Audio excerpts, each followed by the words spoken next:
Welcome to the Neuro Lifestyle Podcast, the show where we help you turn every aspect of your lifestyle into an advantage for your brain and your mind. Learn how to upgrade your fitness, food, technology, mindset, and more to unleash your full potential for life.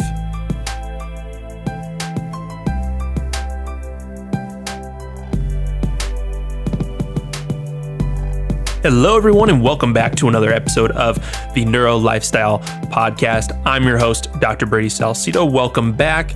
And how many of you out there are interested in learning more about the mind-body connection?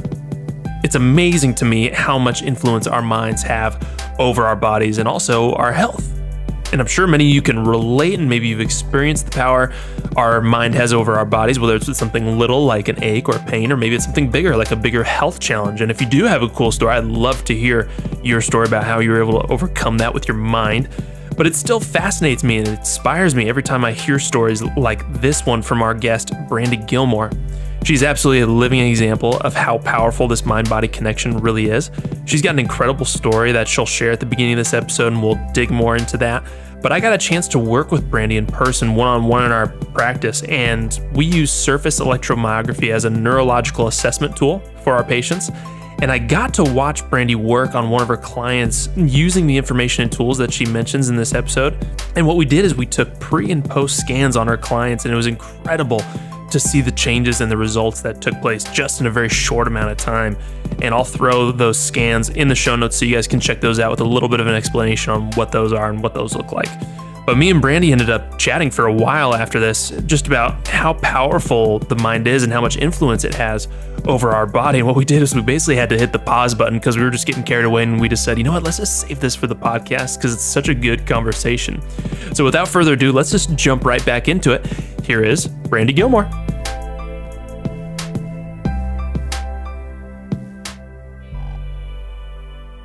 All right, everybody, welcome back to the show. And today I'm really excited. We have Brandy Gillmore join us today. And Brandy, we've had a few times we got to spend together. I've actually got to see you work in person. It's been incredible. And as soon as I saw you work for the first time, I was like, we have to have her on the show. But as I was, it's interesting is the first time we met, I never really got to hear a ton of your story before.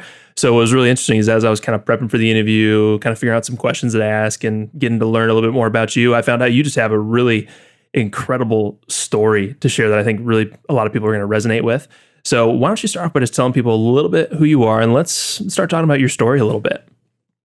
Absolutely. And by the way, I have to say, just meeting you, I love who you are, just the way you show up. You're such a wonderful guy. Thank you so much. The times that we have. Yeah. You and your wife, just a beautiful, beautiful atmosphere. Beautiful, beautiful energy. So my story, basically, I never thought that I was ever going to be in the area of self-healing or looking at the mind for healing or neuro anything. I actually I was injured basically. And at the time I was doing network engineering operations. And I got in an accident, and it literally changed my entire life. I had a car accident and I blew out my back. And so my back was messed up, but you know how a lot of people, they walk around and they have a bad back and they just kind of live with it, right? You probably see a lot of that. Oh, tons. I would assume. Yeah. And so I had a bad back, and I would get by with medication every day. And then I had another accident where I fell and my body just slammed to the ground. And when I did, I blew out the rest of my back. I fell basically in the same spot. I was given a whole list of diagnoses from reflex neurodystrophy, which is now complex regional pain syndrome, to nerve lesions, spondylosis, sciatica, and about 3 or 4 other things. And I was in extreme amounts of pain, just so much pain. Like I was just stuck in bed, didn't want to move, didn't want to breathe, was on tons of medication, various forms of morphine, Norco, all kinds of things. Man. Vioxx at the time, naproxen, lidocaine, Neurontin. I mean, I was on a ton of medication and still in so much pain. And so, I had just, always been in the way of conventional medicines. So I was going to doctor after doctor trying to find an answer, and everybody kept saying, there's nothing else we can do for you. And mostly, I got around using a wheelchair, cane, walker. I spent most of my time in bed, just in enormous amounts of pain. And so I was looking for, the next top doctor. I was going to all the top hospitals, looking for the next latest procedure that came out, like anything. And one doctor after another just said, there's nothing else we can do for you. And I just wanted to fall apart. I would literally, every time they said that, I would beg for another referral. I couldn't live my life. I didn't have any quality of life. And so I would literally beg for another referral to anywhere. And I spent years like this. And so, I had always grown up with the hearing my parents say, if you want something done right, you got to do it yourself. And at the point when I couldn't find any other answers, I started looking outside the box, and it became life-changing, starting to, at first I tried nutrition and reflexology and acupuncture and all these different things. And some of those things helped a bit, but ultimately nothing worked. And I was getting nerve ablations, infusions, injections, just all kinds of things. And so that's eventually I started going there was a turn of events, and I started looking at the placebo, because I didn't have any other idea for any other answer. Everybody was telling me no, there was nothing. I felt like I tried everything, and here was the placebo staring me in the face, like the only possible hope. It was just like, well, how does the placebo work? And if the mind has some hidden ability to heal, how do I figure out how to make that happen for my body? And it just sent me on this incredible quest that changed my entire life. Just my entire life. Wow. So what was the turning point? You actually, I listened to your TED video, and I almost just felt so bad when you were talking about how at one of your last points, you were talking about you were trying to get into a trial study, I believe it was, and you thought this was going to be the one. It was going to be a new type of drug or something like that. Can you elaborate a little bit more on that? Yeah, it was.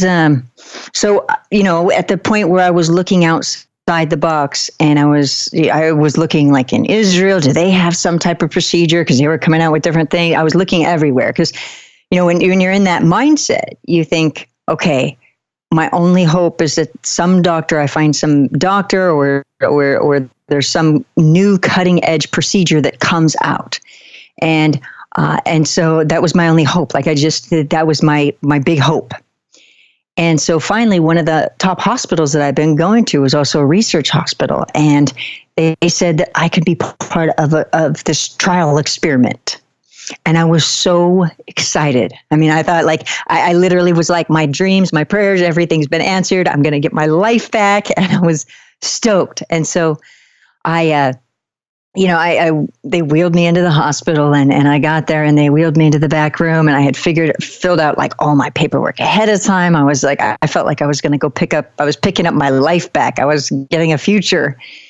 And so I got there, and instead the doctor, he came in and he said, we don't actually expect this to work. And I was just, and to be honest, I said to him, I said, I don't care. I'm going to try it anyway. And he was like, we can't, it's just, we don't expect it to work. I don't really want you to mess up the numbers, that sort of thing. And I understand it. At the time I just upset, and now I get it. But at the time, I felt like every hope had been ripped from me. I don't remember what happened the next few days. I just went into this black hole, and leading up to the trial experiment, I was so excited about it, and I remember thinking, I hope I don't get the placebo. Don't get the placebo. I want the real thing. Because anytime you're going into an experiment, you're like, I hope I don't get the placebo. And so after that, like I went into those dark few days, and I felt like any hope that I had just kind of just was washed with that. But then the next thought that I remember having is, I was laying there thinking, I don't even want to open my eyes. What's the point? And that was a wreck. I was a wreck. And it was probably the lowest point in my life. And then the next thought that came to my mind was, well, what about the placebo? And so that's what I had mentioned. The turn of events was that. It was like, what about the placebo?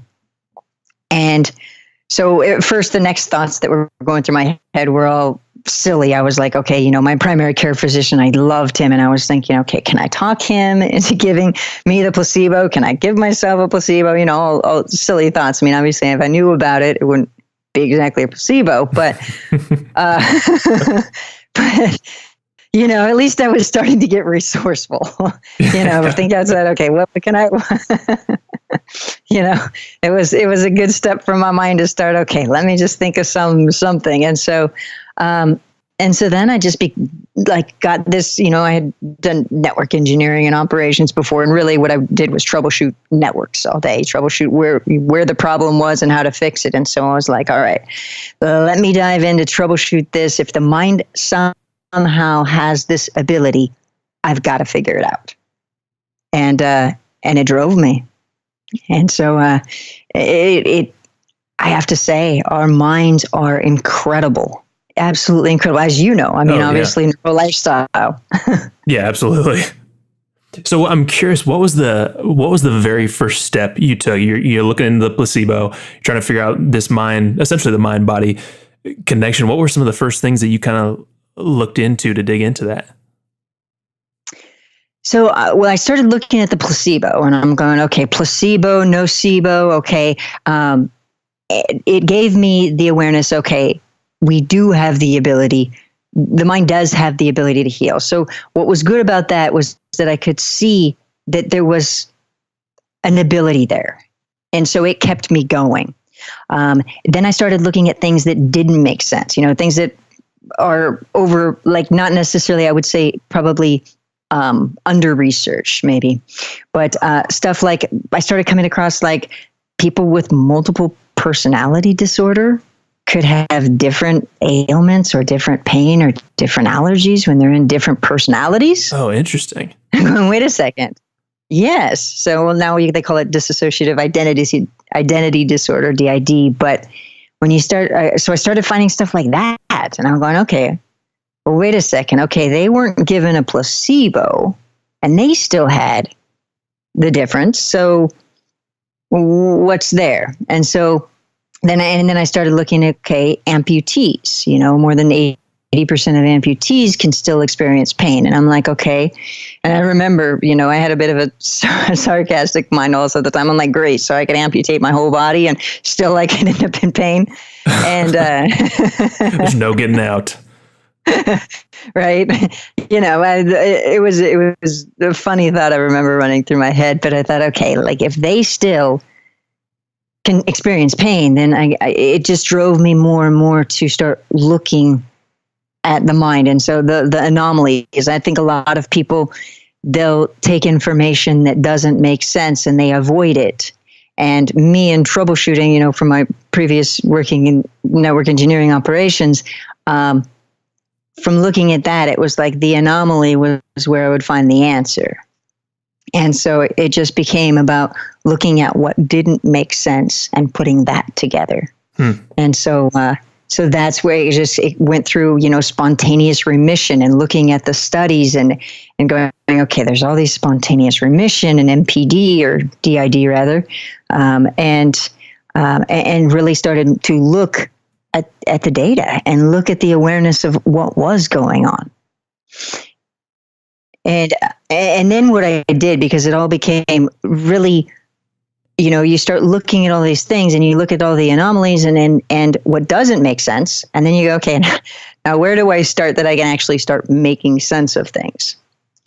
And so I started looking at things really basic. I mean, that's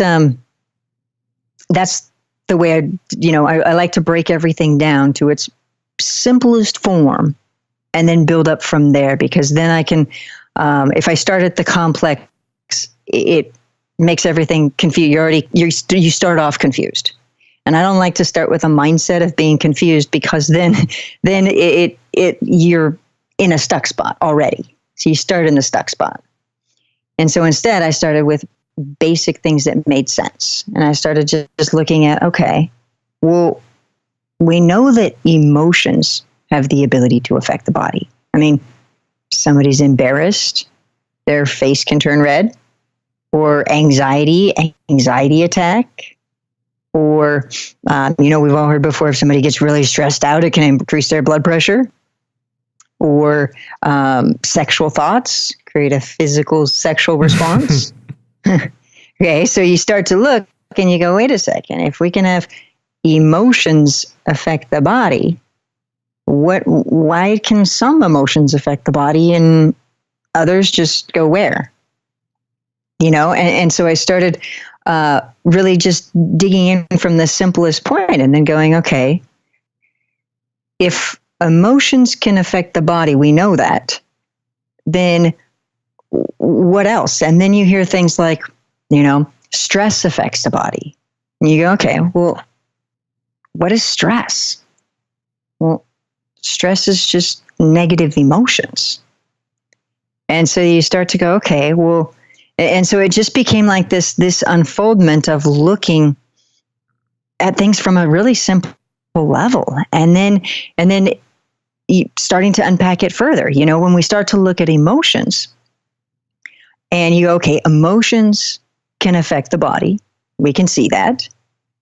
But what about emotions that are stored up in the subconscious mind?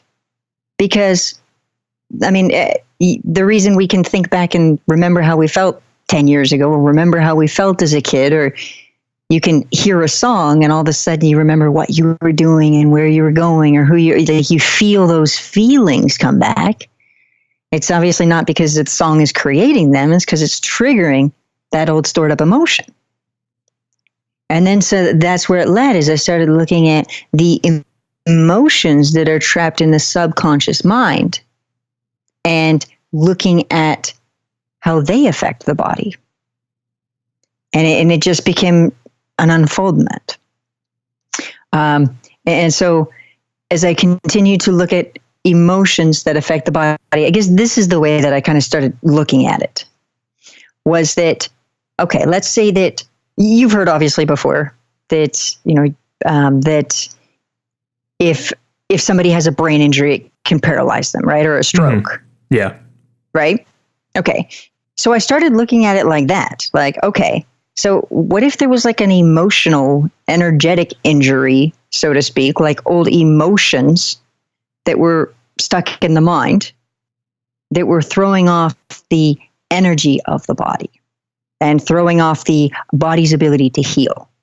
Does that make sense? Mm-hmm. Yeah, almost maintaining homeostasis almost. Exactly. So maintaining homeostasis. Yeah, exactly. And so basically that's what I started looking at. And so what I did was, in my own situation, I started looking at the stored up emotions. When we look at the word emotion, it has to do with, energy and motion. And so you start to look at emotions and you realize there's more to emotions than most people think, than we really realize as a culture. Oh, and absolutely. And so it just absolutely. And have you seen Kirlian photography before? No. Okay, so or have you heard of electrography? Oh, yes. Okay, so electrography, Kirlian photography is a form of that. And kind of to break it down a little bit, it's basically, just for everybody who's listening, if you don't know, they've been able to, since the late 1800s, take pictures of the body that actually show an energetic field around it, like they call it electrography because it's basically showing like the electricity of the body. Some people would refer to this as like the aura. But if you look up Kirlian photography or electrography, The first time they were able to take pictures of this was in the late 1800s. And so you start looking at the awareness of the energy of the body. I think we've all heard before that, everything is energy. Even probably learned it in elementary or middle school. When you start to break everything down, you have atoms and molecules and energy, and so it just became about looking at the body with the awareness of energy. The fact that our thoughts and our emotions have an energy to them, and so does the body. You can almost call them like vibes. I think would be like the modern day term almost for that. I feel like it's almost similar when you go into a room and you just get this sense that like something's amiss. Say you walk into a room where something bad was just announced, like somebody passed away in the family. You walk in a room and you go, something's off. Something's different. Yeah. Especially if somebody passed away, you feel like there's this heaviness that you can almost like cut through as you walk in. Yes. Yeah, it's like, oh, I got a bad vibe. Well, I guess you could almost call it the same thing.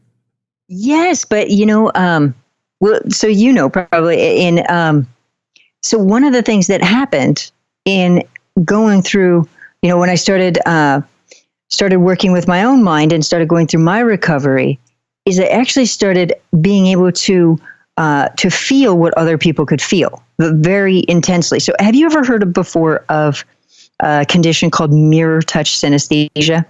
I hadn't before I met you. Okay, so it's basically this condition where one person can feel what another person's feeling. And so it's kind of like that, but I became very, very sensitive to everything around me, the energy of everything. Now, had you always been that way, or is that something you developed more recently after your incident? Definitely after my incident. Before that, I didn't have it at all. And so to be honest, it was kind of weird at first. It was kind of weird. It was like, wait a second, it's just, it was like I could pick up a glass of water and feel the vibration from it. And so it was interesting. It's just, we know really that everything has frequency, but it just, it was very interesting. It was, to me now what I just call it is I look at it as universal Wi-Fi. And, it's basically like, right now we're connected via Wi-Fi, and we obviously can't see it, but we're connected. And everybody uses cell phones and we can't see it. And, we can't see the rays from the sun typically, or the energy, solar energy, we can't see it. And when you start to look at different energy, gravitational energy, sound, we can't see sound, but it's there. And not only that, but we know birds fly south for the winter, and so there's this energy from everything. And so it's just kind of, it's like this tapping into Mother Nature or the universe, and you are able to really start to get energy from everything, if that makes sense. Yeah, absolutely. But so it's just that. And so the way it's helped me in working with people is after I got better, I thought, oh my God, everybody's going to think I'm nuts that I used my mind to heal my body. And I wanted to, to help people. And originally I have to say, I actually thought I was in this mindset of, oh my God, like I got better. And I was in tears. It was just euphoric, epic, incredible. Felt like I got a second chance of life, feel like that still, just grateful for life. And so at the time I thought, okay, oh my God, I'm going to tell my doctors about this. They're going to want to help everybody. They're going to all of these people. Cause during my injury, I started reading these statistics, 1.5 billion people are in pain around the world. And oh, it's absurd. Isn't it? Oh, it's ridiculous. 1.5 billion. Wow. And not only that, but, I read, even in the year 2000, that chronic illness was projected to continue to increase for the next 30 years. Yep. And actually so far it's doing exactly that. It's continuing to increase. And you go, wait a second. with the latest and greatest in everything, in technology and tests and all of these things, why are we going backwards? Why are we not making headway? And so, I felt like, and not to speak negatively about the medical community. I think, you just looking at the reality, it kind of just was like, wow, And so it just became like, I thought, I'm going to tell my doctors. They're going to want to share it with everybody. This is incredible. But obviously that wasn't the case. Yeah. Yeah. I told my doctor he was, very delightfully happy for me, and that was it. And, and so that's when I was like, all right, I have to get certified in nutrition. I got certified in nutrition and holistic health and the mind. And then I went, to Quantum University, like an alternative university, and got certified in a PhD in quantum healing and quantum health. And basically it's like quantum physics with integrative medicine. Basically it's oh, interesting. And so, it's like, it's an alternative. It's amazing. I mean, they teach about a lot of different things, but I felt like, okay, I have to get some type of certification for something. And so I did that, and I started helping people to understand how to use their mind, how to understand, help them understand how to use their mind to heal, and also to change their life. And it became this incredible unfoldment, So what does that look like when you work with somebody? Because I've only got to see you work just for like that little snippet of time when we were doing EMG readings before and after. You'd worked for somebody, which was actually incredible to witness, seen before EMG, which is measuring muscle tone along the spine. And she'd bring people in who are in some sort of pain, whether neck pain, back pain. And then I would step out of the room, she'd work with them, come back, and the EMG was better. And I go, what in the world happened during this 20 minutes, or even less than that most of the time, that you were in there? So why don't you walk a little bit through, like, what does that kind of look like? Yeah, by the way, I have to say, I love that you have the SEMG scan. I haven't found, anybody. That's obviously why I searched you out, is you have that scan. And I think it's a wonderful scan. I love that you're able to really look at the body and the measurement and get it and really get feedback from it. So what I do when I work with people is, typically I'll work with people via phone or group coaching, different things like that, where I take groups or workshops and I help people. But one of the things that I started doing after my injury was I wanted to show people how their mind worked. Like, I wanted people, because a lot of people, they go, healing with the mind, that's a little woo-woo, that's a little crazy, like, I don't really believe. And I didn't either. Like, I was like, how the heck is my mind going to heal my body when I was going through it? It wasn't, I didn't believe it, but I had to do something. So it became that journey. And so I started taking people who were in, chronic pain, and I would show them how to release it. And so they'd go from a level 8 of chronic pain, and then I'd show them to work with their mind and get them down to like a 5. And then I would, and then I would keep working with them. And then I'd say, okay, what's your pain level now? And they'd be like, oh my God, it's gone. What do you mean it's gone? And it was this moment of like, oh my God, it's gone. And so I started wanting to also be able to show more people. And so at first, it was getting the pain gone so they could experience it. And then it became about, reaching out for different modalities that actually show it. And that's, again, what I love about the SEMG is that you can see, you take a before picture of image and you can see, and then you take an after image and you can see the contrast. And it's quick.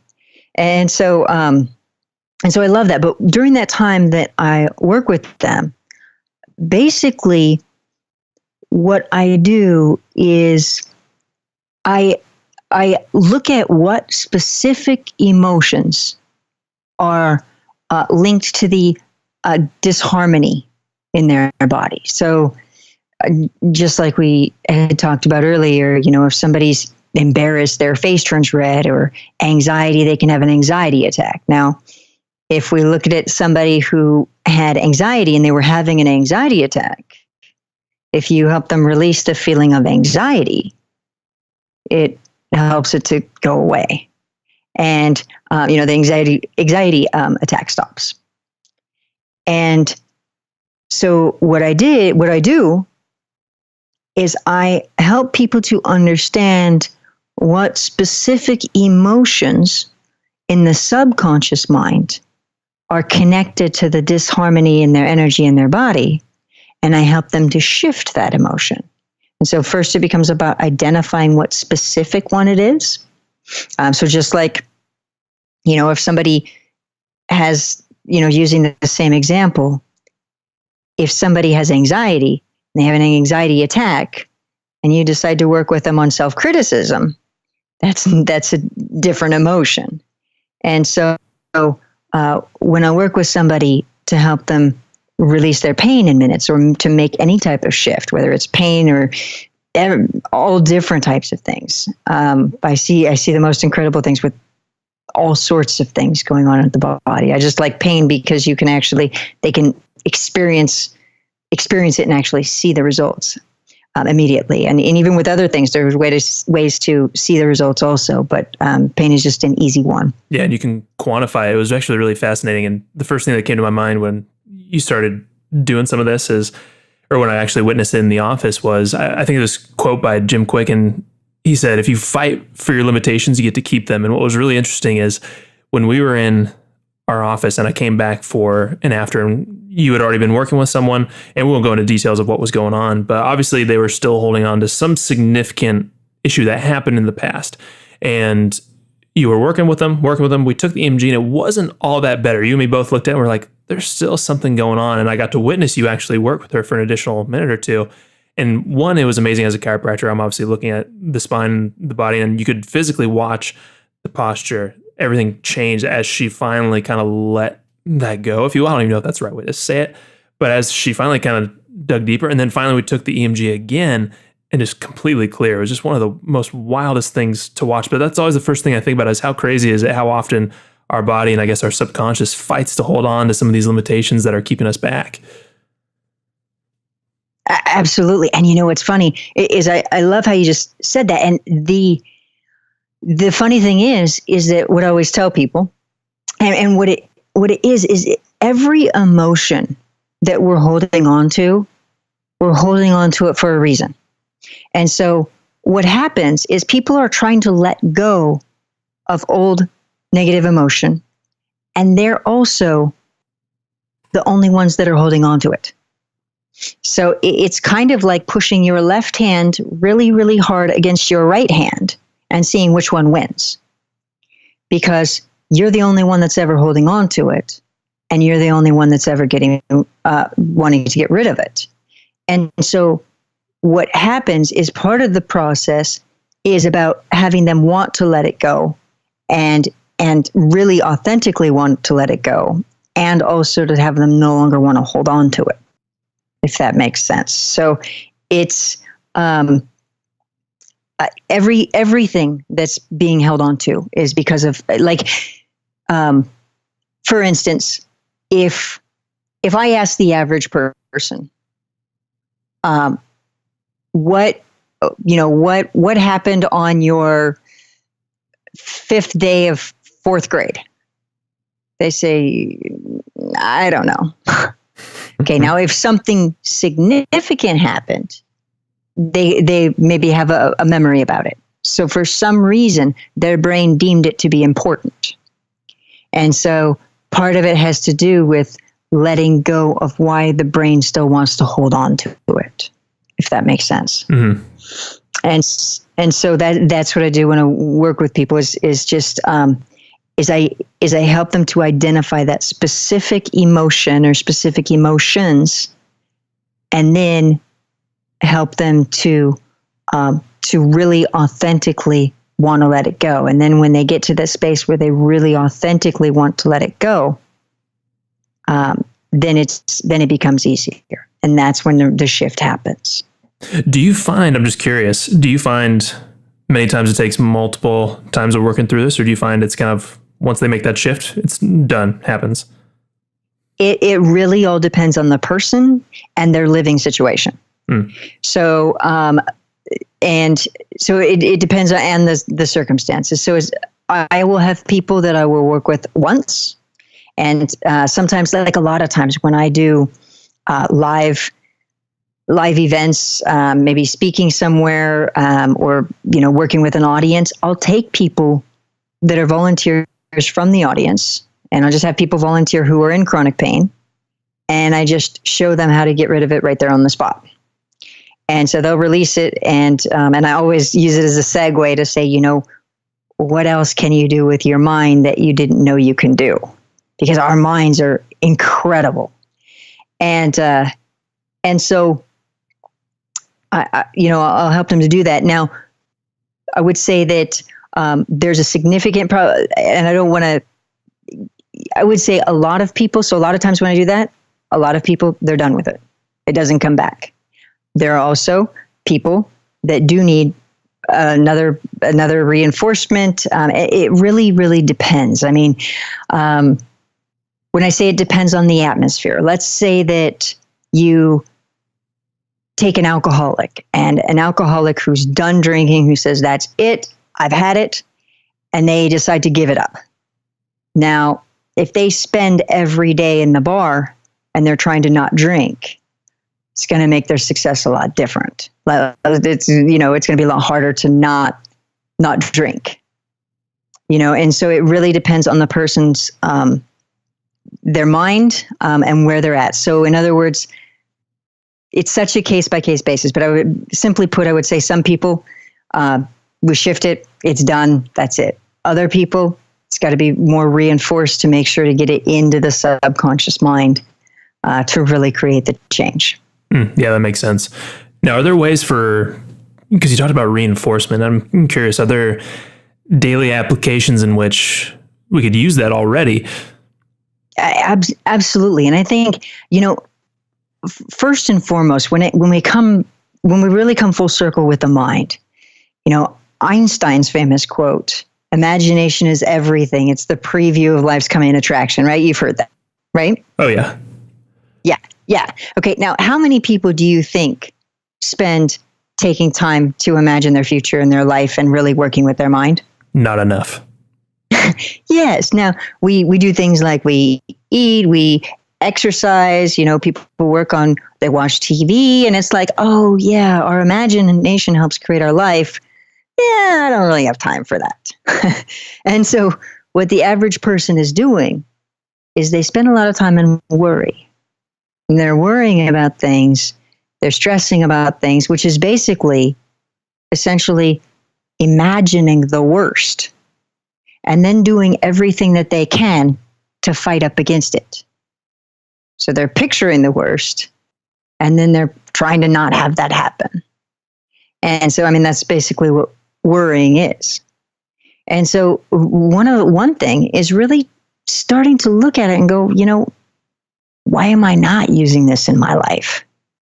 And starting to picture that, because one thing that happens when you even just start to picture things going well is you start to build an expectation of a happier life, of things going the way you want.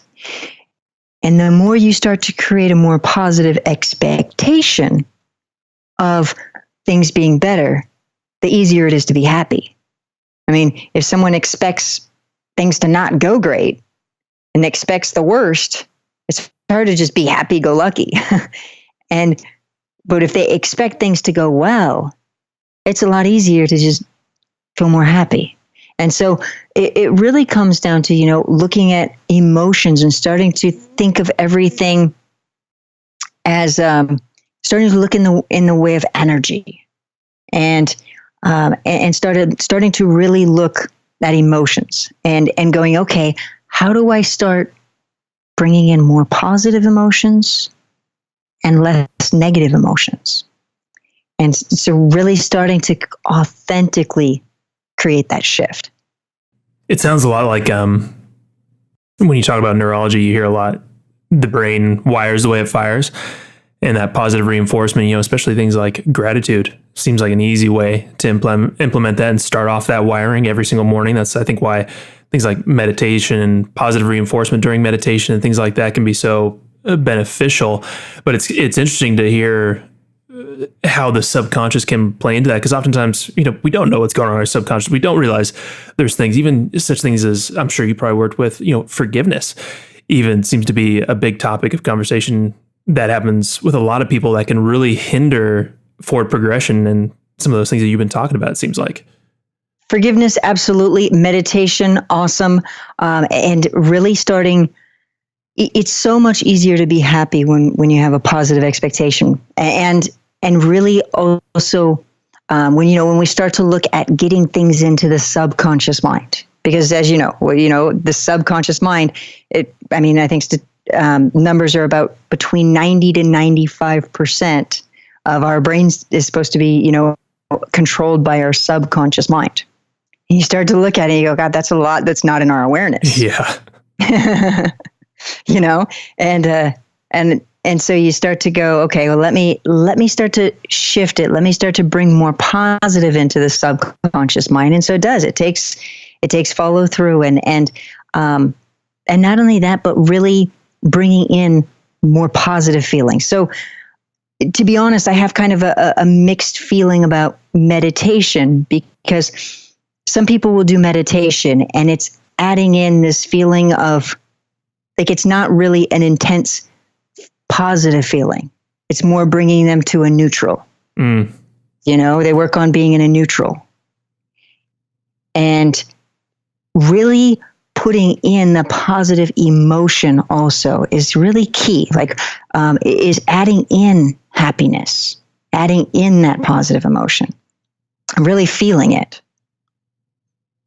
And so that's something that I see, I'll see even a lot of people. I work with, a lot of people who've been meditating for long periods of time and still have different problems going on with the body. And part of what I work with them on is really authentically getting rid of the negative and also really authentically bringing in more positive emotion. That's a great way to put it. Yeah. It's, Nikola Tesla. He says, I'm going to totally butcher this quote, but he says, to understand the secrets of the universe, we have to start to think in terms of energy, frequency, and vibration. Have you heard that quote before? I have not, actually. Yeah. So, I probably butchered it, but it's close. It's probably 90% accurate. So close enough. There's a little bit close enough. But when we start to look at energy and go, okay, well, you've heard before, success breeds success or failure breeds failure, right? Yes. Okay. Or, oh my God, have you ever at some point in time in your life, maybe going through a stressful time or whatever, and frustration breeds frustration, where you wake up and you're frustrated and you trip over the dog, even if you don't have one, you spill coffee. It's like, or you're late somewhere and it's like you hit every freaking red light along the way. I think most people have probably had a frustrating day sometime in their life where it feels like it's just one of those days where one thing after another seems to go wrong. And if they haven't had one of those days, I need to interview that person, find out how they did that. Right? And so when you look at it and you think in terms of energy, success breeds more success, failure breeds more failure, or you see people who have patterns of dating and you start to look at, the common energy in it. And so it's just patterns in life. And when you start to look at really authentically shifting the energy, shifting the way we feel, really starting to bring in that, like you talked about, if you're walking into that room where the whole vibe was just off and it's really heavy, and it's like, wait a second, what is the room in my head? What's the vibe in there? What's the vibe in my body? How do I start shifting that? And really looking at it and really starting to authentically create that change. That's great. That's awesome. This has been such a fun conversation. And I already have like 10 more questions that I want to ask, but I want to respect your time too. So maybe we'll have to have you on again. We'll talk some more because this was a ton of fun. But where can people learn more about you? They can go to my website. It's at brandygillmore.com. And Brandy is with a Y and Gillmore is with 2 L's.com. Perfect. And also make sure we'll put your TEDx talk on our show notes there so people can watch that because it was just amazing. Absolutely. Thank you. Thank you. It's really, it's incredible what we're capable of. And it's just incredible. And I have to say, I'm so grateful to you with the SEMG. I just think being able to show the difference, I love what it is that you do. So I just have to say I'm sincerely, authentically grateful. And I love that the SCMG led me to you. So I'm very grateful for that. And I'd love to be back another time. Awesome. You're really a wonderful person. So thank you. Oh, thank you so much. Thank you so much. And I look forward to having you on again. Fabulous. Have an amazing day. Thank you so much for tuning in to this episode. If you dug this episode, please do me and Brandy a huge favor and leave a rating and review letting us know what you thought about this episode. And as always, you can find more info in the show notes for this episode, as well as more info on Brandy, but also we'll include a link for her TED Talk, which is phenomenal. So you can head over there, find more info, and I look forward to seeing you guys on the next episode of the Neuro Lifestyle.